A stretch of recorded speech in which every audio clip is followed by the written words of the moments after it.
วัสดีอาจารย์วันนี้น้องชื่อเขาก็มีศิวาระเป็นพยาบาลสายกงปีที่2วันนี้จะมาสาธิตเกี่ยวกับการให้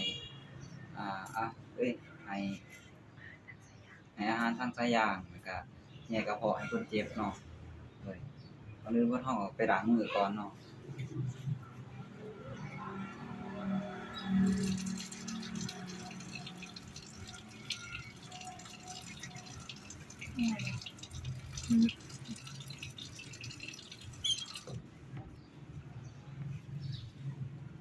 คนเจ็บ